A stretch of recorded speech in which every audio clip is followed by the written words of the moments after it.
when you're making anything with Quorn, you have to think back to front. So for example, if you're making a mincemeat dish, you end up starting making the sauce and then you add your Quorn to it. It's exactly the same when you're making Quorn based homemade sausages. And what we're going to do is, first of all, we're going to cook our onions and garlic and then the Quorn. We're going to add flavours to it. Quorn needs a lot of flavours, and then we're going to let that cool and then we'll stuff it into sausages. So we're going to start off by adding a bit of oil to our pan. Not humongous amounts of oil. And then some pretty finely diced onions.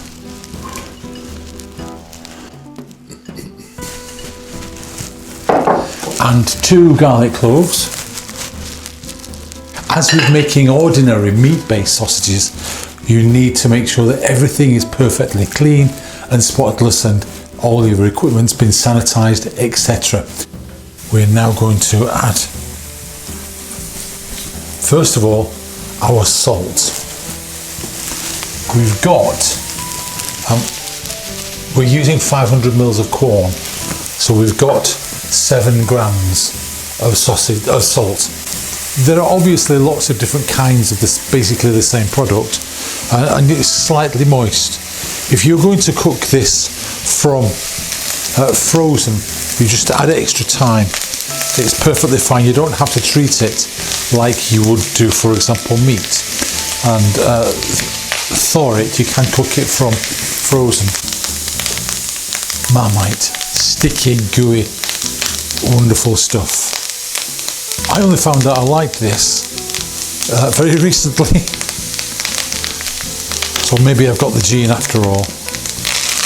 Now, there's some Marmite in the bottom of here, and to add more flavour, I'm going to rinse this with some balsamic vinegar.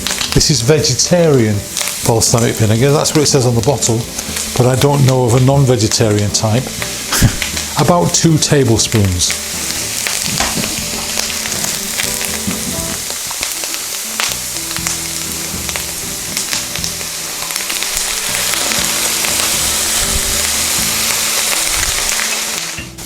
Now, we've been cooking this for about 5 minutes, and you can see there's a definite change in the consistency of the material. And what we have to do now is turn this into sausage meat. In order to do that, we're going to first of all have to let it cool.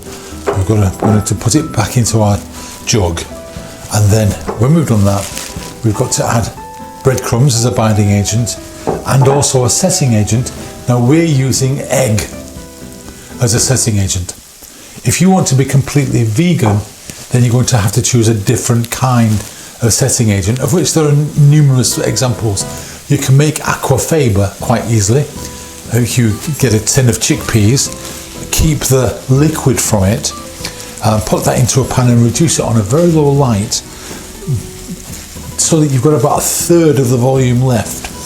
You can add that, and that will set your sausage. So now this is ready for cooling.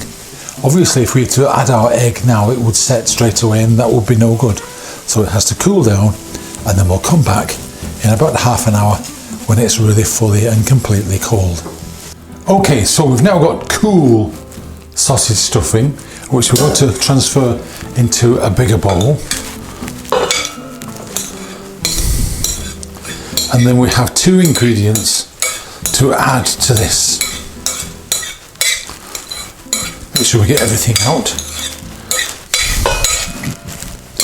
The first is 75 grams of, now these are gluten-free rusk. There's no yeast in them and there's no gluten in them. So we're going to use this as our binding agent. So that goes in nicely. And then here we have 2 eggs. And we mentioned earlier, if you don't want to use eggs and you want to be completely vegan, then use something like aquafaba. and then we get our hands in and mix the lot. Now these sausage casings, as we say, are made from seaweed, and they come on a, you can see that right in the middle there, a plastic tube, just to make it very easy to put the casing from the plastic tube onto your delivery tube of your grinder stuff or whatever it is that you're going to use. And simply all that we're going to do is unravel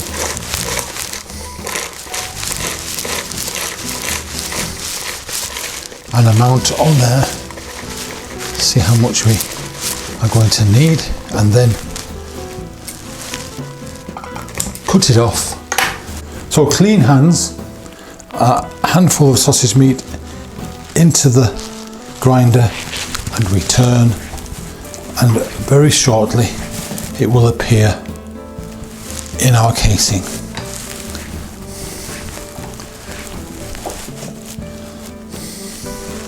Now, when you've made these sausages, you have to treat them like boiled rice. Let me explain what I mean. They are very high in surface area inside.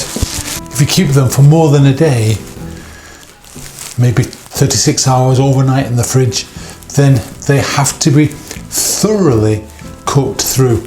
Absolutely important that the center of the sausage reaches 75 degrees.